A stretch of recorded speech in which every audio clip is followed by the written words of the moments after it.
All right, welcome to The Explainer. Today, we're going to tackle a tricky little point of Spanish grammar that honestly trips up almost everyone. When do you use an article like el or la with a title like señor or doctora? It might seem a little random, but stick with me and I promise you'll have it down in just a few minutes. So you've been there, right? You go to say, "Good morning, Mr. Perez," and you hesitate. Is it "Buenos días, Señor Perez," or "Buenos días, el Señor Perez"? You are definitely not alone. It's one of those small details that makes a huge difference in sounding natural, and today, we're going to clear it up for good. And here's the best part. The answer is so much simpler than you probably think. You don't need to memorize a bunch of complex charts. It all just comes down to one single golden rule. So what is this golden rule? Let's get right into it. It all hinges on one really fundamental idea. And here it is. It's this simple. It all depends on whether you are talking to someone directly or about them. That's it. That one distinction is the key to getting this right every single time. Okay, let's break that down. When you are addressing someone directly, talking to their face, you do not use an article. Just like the example says, "Buenos días, Señor García." Simple. But when you're talking about them to someone else, that's when you do use the article. For instance, "El Señor García quiere verlo," which means Mr. Garcia wants to see you. See the difference? To them, no article. About them, article. And here's a fantastic way to remember this. Just think about it in English for a second. You would never, ever walk up to someone and say, "Hello, the Mr. Smith." It just sounds completely bizarre, right? Well, it's the exact same logic in Spanish when you're speaking directly to a person. Your own English intuition can totally guide you here. Now this slide, this really lays out the pattern perfectly. Just look at the top two rows. Talking to Mr. Garcia, "Señor García, ¿cómo está?" No article. Talking about him, "El Señor García llegó." Boom, you need the article. And the same logic applies to any title. Talking to the doctor, "Doctora, necesito ayuda?" No article. Talking about her, "La doctora me examinó." The pattern is 100% consistent.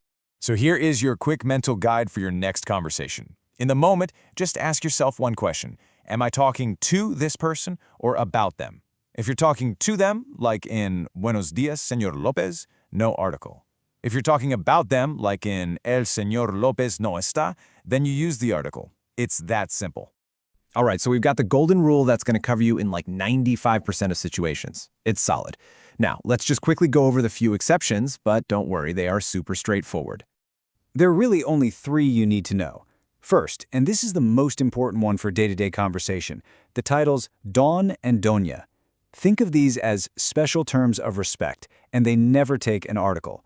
It's always just Don Carlos or Doña Mercedes. The other two are less common. In something formal, like a newspaper headline, they might drop the article just to be brief. And sometimes, when a title is followed only by a first name, like Professora Anna, the article is often left out.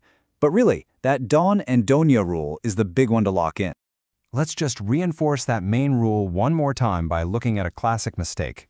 A learner might say, "Señor Smith está aquí," but because you're talking about Mr. Smith, not to him, the correct way to say it is "El Señor Smith está aquí." Just being able to spot that and know why it's wrong is a massive step forward. Okay, you have seen the rule, you've seen the examples, you even know the exceptions. I think it's time to put that knowledge to the test. Let's do a quick quiz. You ready? Okay, first one. You see your boss and you greet him.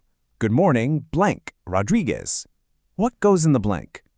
Or does anything? The answer is just Señor Rodriguez. No article, because you're talking directly to him. The golden rule in action. Perfect.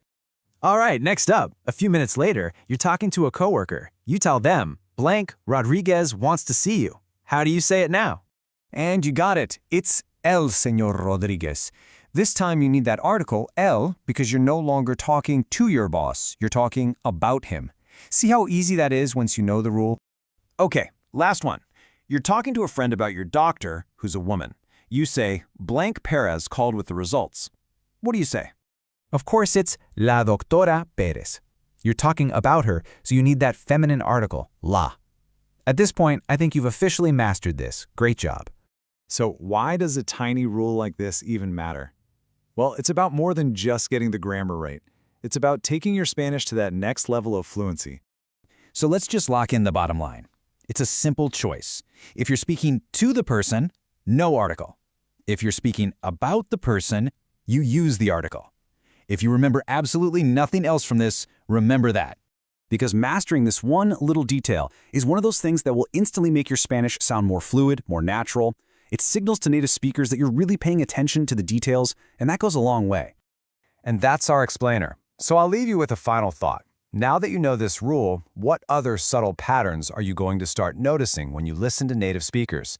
Keep your ears open the next time you watch a movie or listen to music in Spanish. You'll be really surprised by what you start to pick up.